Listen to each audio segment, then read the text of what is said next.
Hello tout le monde et bienvenue dans le format qui vous explique pourquoi un film culte a connu plusieurs suites. Alors sur Prime Video, on a la chance d'avoir la trilogie Retour vers le futur. Et cette trilogie, devenue aujourd'hui culte, aurait pu ne jamais exister. Retour en arrière. Lorsque le premier sort en 1985, c'est un carton mondial. Le film devient l'œuvre la plus vue en salle cette année-là, récolte la somme de 381 millions de dollars pour un budget de 19 millions, et Graal suprême remporte un Oscar, celui du meilleur montage sonore, après avoir loupé de peu celui du meilleur scénario original. Alors forcément, suite à ce succès monumental, le président d'Universal, Sidney Sheinberg, demande à Bob Gale, le scénariste, et Robert Zemeckis, le réalisateur, une suite. Sauf que les deux y sont formellement opposés. Ils voient Retour vers le futur comme un film unique, et si l'œuvre se termine bien sur une fin ouverte, le Doc demandant à Marty et Jennifer de le suivre afin de régler un problème dans le futur, c'est seulement pour rendre hommage aux fins dans lesquelles on aperçoit les héros s'en aller au coucher de soleil vers de nouvelles aventures.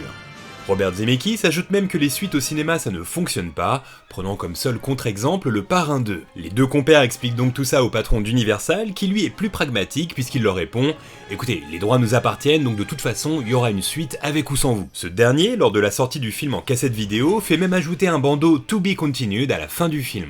Bandeau qui n'était pas présent à la fin lors de la sortie de Retour vers le futur en salle, et c'est d'ailleurs de cette façon, en visualisant la cassette vidéo, que Michael J. Fox apprit qu'une suite était potentiellement en préparation. Souhaitant alors garder la main sur leur création, Gale et Zemeckis finissent par accepter et se mettent au travail. Le problème, c'est que Zemeckis doit tourner dans la foulée Qui veut la peau de Roger Rabbit, ce qui a le don d'agacer Sidney Sheinberg, qui souhaite surfer sur le succès du premier Retour vers le futur en balançant une suite très rapidement.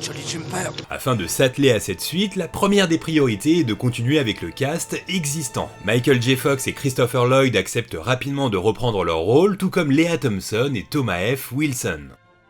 Le seul avec qui ça pose problème, c'est Crispin Glover, George McFly dans le premier, qui a des prétentions bien trop élevées. L'aventure continuera donc sans lui et de manière habile, puisque dans le 2, son remplaçant joue la tête à l'envers. Une fois le casting entériné, place à l'écriture. Avant de se consacrer à Qui veut la peau de Roger Rabbit, Zemeckis travaille avec Bob Gale sur une première ébauche d'idées avant de laisser ce dernier s'occuper seul du scénario. En résulte un travail très dense d'à peu près 300 pages dans lesquelles Marty va dans le futur, puis en 1967 durant la guerre du Vietnam, et enfin en 1885 au temps du Far West, mais Zemeckis n'est pas totalement convaincu par le passage au Vietnam, alors cette première version est retravaillée chaque jour durant des semaines. Une fois l'écriture terminée, cette V1 est présentée aux producteurs d'Universal qui sont passablement agacés puisque cette version les obligerait à débloquer un budget énorme, faisant de cette suite le film le plus cher de l'histoire du cinéma. Il est donc demandé à Gale et Zemeckis de couper au maximum afin de réduire les dépenses. C'est là que leur vient une idée, diviser cette suite censée durer presque 3 heures en 2 films qu'ils tourneraient en même temps afin de s'y retrouver,